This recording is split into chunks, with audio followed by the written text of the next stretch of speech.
अंतःपुर में तो मंदोदरी उदास बैठी थी। लंका कांड, आइए थोड़ा लंका कांड देख लें। मंदोदरी उदास बैठी थी तो रावण ने कहा, मंदोदरी तू वीर योद्धा की पत्नी है और विश्व विजयी योद्धा की पत्नी है, फिर उदास क्यों? रावण विश्व विजयी है। मंदोदरी ने कहा, मैं इसलिए उदास हूं कि आज मुझे स्वप्न हुआ। क्या स्वप्न? मैंने भयंकर स्वप्न देखा। क्या देखा तू बताती क्यों नहीं है? मेरी मांग का सिंदूर धोया जा रहा है।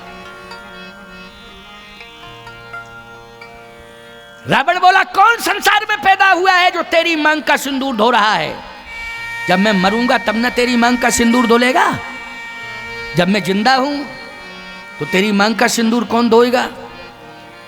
मंदोदरी ने कहा, यह स्वप्न मैंने देखा है कि मेरी मांग का सिंदूर धोया जा रहा है और यह स्वप्न सुबह हुआ है, प्रातःकाल ब्रह्म मुहूर्त में। इसमें सत्यता है, लेकिन क्या काल की गति को रोका जा सकता है स्वामी? रावण बोला, काल को तो मैंने पाटी से बांध रखा है ना। नहीं, ये आपका भ्रम है। काल को बांधने वाला संसार में केवल एक ही है, दूसरा कोई है नहीं। ये तो भ्रम है। क्यों भाई? ये भ्रम है। काल किसके बंधन में बंधा है? परमात्मा। महाकाल के बंधन में काल है को? क्यों भाई? किसके बंधन में काल है? महाकाल ने ही काल को बांध पाया, और तो कोई। ये तो भ्रम है। रावण बोला, मंदोदरी डरने की कोई आवश्यकता नहीं। मंदोदरी बोली, काल की गति को रोका जा सकता है अगर आप मेरा सुझाव मान लें। क्या?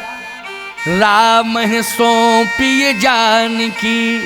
ये लंका कांड आ गया, समझ रहे हैं नहीं? राम है सौंपिए जानकी, नाय कमल पद्माथ, ओ सुत कहु राज समर्प बन, जाहे भजो रघुनाथ। बोलो, लंका कांड से भी प्रेरणा मिल रही है कि नहीं मिल रही है? मंदोदरी कितनी महान है, ये लंका कांड में बोल रही है मंदोदरी। सीता को सम्मान पूर्वक राम के हाथों में सौंप दिया जाए, और राम जी के हाथ में जब सीता जी को सौंप दिया जाएगा तो राम इतने कृपालु और दयालु हैं कि क्षमा कर देंगे। और जब राम जी क्षमा कर देंगे तो हे स्वामी, फिर राज्य की ओर देखने की जरूरत नहीं है। इसका त्याग करना है सिंहासन का, पुत्र को राज्य दे दिया जाए, फिर जाए भजो रघुनाथ। हम तुम दोनों जो है जंगल में रहेंगे और भजन करेंगे। क्या करेंगे? भजन। ये किस कांड में चर्चा हो रही है? लंका कांड में भजन करना है। इसका मतलब ये है कि लंका कांड कहता है कि आसुरी प्रवृत्ति अगर तुम्हारी हो चुकी है तो इसमें परिवर्तन करो।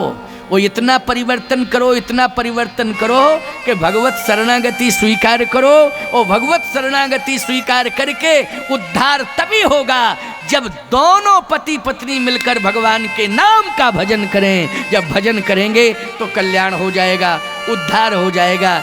इसलिए ये प्रेरणा किष्किंधा कांड नहीं, मुक्ति का मार्ग प्रशस्त कर रहा है। लंका कांड प्रेरणा दे रहा है कि भगवान का भजन करना चाहिए। उमा कहो मैं अनुभव अपना, सत हरि भजन जगत सब सपना, ब्रह्म सत्यम जगन मिथ्या। प्यारे, रावण कहता क्या है? मंदोदरी तू डर मत, देख मेरी भुजा। निज भुज बल में बैर बढ़ावा, उदयी हूँ उतर जो रिपू चढ़ियावा। मैंने अपनी भुजाओं के बल पर राम से दुश्मनी की है। राम लंका में आएगा, लंका की धूल चटा दूंगा राम को। देख मेरी भुजाओं में कितनी ताकत है। मंदोदरी बोली, भुजाओं का बल मुझे मत बताओ, आप में बल है ही नहीं और आप में विवेक भी नहीं है। क्योंकि बल वो है जिसकी सार्थकता हो, और जिसकी कोई सार्थकता ना हो, बल्कि वो बल नहीं होता है। क्यों? उसको बल के रूप में स्वीकार नहीं करना चाहिए। आप आतंक के पर्याय बन चुके हैं, सीधी सी बात, बल का दुरुपयोग। मंदोदरी ने कहा मैं स्मरण दिला रही हूं, स्मरण दिला रही हूं। अब सुनिए क्या, आपने समुद्र पर पुल बनाने का संकल्प लिया था, हाँ, और भुजा उठा करके आपने प्रण किया था, यही भुजा थी जो उठी थी कि मैं समुद्र पर पुल बनाऊंगा, मैं स्वर्ग में नसैनी लगाऊंगा। स्वर्ग में पहुंचने के लिए, चढ़ने के लिए एक नसैनी का निर्माण करूंगा मैं। लेकिन आज तक आप समुद्र पर पुल बना पाए? रावण बोला तू समझ नहीं रही बात को, मटेरियल सब रखा है, समय की कमी है। सिस्टम तो सब जमा रखा है, पूरा सिस्टम, मटेरियल रखा है सब, लेकिन सिस्टम नहीं है मेरे पास, बस बात यही है। सिस्टम नहीं, सिस्टम तो सब है लेकिन समय नहीं है। क्या नहीं है? समय नहीं है, समय की कमी है। समय की कमी के कारण आज पुल नहीं बना पा रहा हूं, जिस दिन समय मिलेगा उस दिन तुरंत पुल बन जाएगा। मंदोदरी बोली होश में आ जाओ, पुल बन चुका है, पुल बन चुका है। तुम बारिद बांधत सो न बंधो, उन बारिद बांध के बाट करी। बड़ी सुंदर बात एक और कह दी, का समुद्र पर पुल भी बन गया है, लेकिन आपको मालूम है कि अब पुल नहीं बना था, उसके पहले उनका सेवक आया था लंका में। कैसे आया था? समुद्र पार करके आया था। वो सेवक है उनका, बानर। सिंधु तरो उनको बनरा, उनका बंदर सेवक वो समुद्र पार कर गया। लेकिन तुम में कितनी बड़ी ताकत है, मंदोदरी कह रही है। सिंधु तरो उनको बनरा, तुम पे धनु रेख गई न तरी। उनका बंदर 400 योजन का समुद्र पार करके आ गया, और उनके छोटे भाई लक्ष्मण ने एक रेखा खींची थी, तुम्हारी भुजा उस रेखा को पार नहीं कर पाई। बोलो कितनी ताकत है तुम्हारे अंदर। तुम पे धनु रेख गई न तरी। उनके सेवक ने समुद्र पार किया, लेकिन तुम एक रेखा को पार नहीं कर पाए।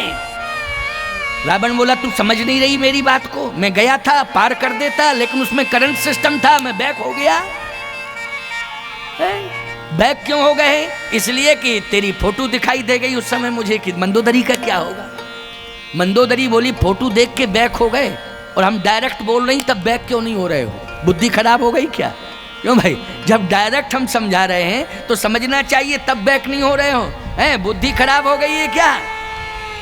तुमने एक रेखा को पार नहीं कर पाया, समुद्र पार किया उनके सेवक ने। और सुनो कितनी बड़ी मूर्खता है तुम्हारे जीवन में। बंदर आया, पूरी लंका में आग लगा के चला गया कि नहीं? हाँ चला तो गया। क्या लाया था वो अपने साथ? तेल लाया था, घी लाया था, माचिस लाया था, दिया सलाई, क्या लाया था अपने साथ? बोलो। सारा इंतजाम तुमने करके दिया। बोलो सारा इंतजाम किसने करके दिया? मंदोदरी ठीक कह रही कि नहीं? लंका कांड हो रहा है, ये लंका कांड में चल, पूरा इंतजाम तुमने करके दिया। घी तुमने दिया, कपड़ा तुमने दिया, तेल तुमने दिया, माचिस दिया सलाई तुमने, आग तुमने लगवाई, लंका फुकवाई तुमने, हैं? पूरी लंका जल के खाक हो गई। तेलन तूलन पूछ जरी, न जरी सब लंक जराए जरी। ओ श्री रघुवीर प्रताप की महिमा, तुम्हें 10 कंठ न जान परी। मंदोदरी कहती पूरी लंका में आग लग गई, बंदर का रोम तक नहीं जला, रोम तक नहीं जला, पूरी लंका जल गई। ये जलवाई तुमने, इसलिए अविवेकी हो तुम, बुद्धिहीन हो। मेरी बात मानो, अगर लंका को बचाना चाहते हो, मेरे सिंदूर की रक्षा करना चाहते हो, तो हम तुम दोनों सीता जी को लेकर सम्मान पूर्वक चलें और राम जी के हाथ में सौंपें, उनकी शरणागति स्वीकार करें। अगर रावण मंदोदरी की बात मान गया होता तो ईमानदारी से बताओ, लंका सुरक्षित हो जाती, अस्तित्व उसका बच जाता, और हर दशहरा के दिन फूका नहीं जाता, पूजा जाता। क्यों भाई? फूंका नहीं जाता, हर दशहरा के दिन पूजा जाता। बोलो, राम की विजय नहीं होती, रावण की विजय होती अगर सीता जी को सौंप देता और क्षमा मांग लेता। बोलो भाई, और भगवान का भजन करता तो ईमानदारी से बताओ पूजा जाता कि नहीं पूजा जाता?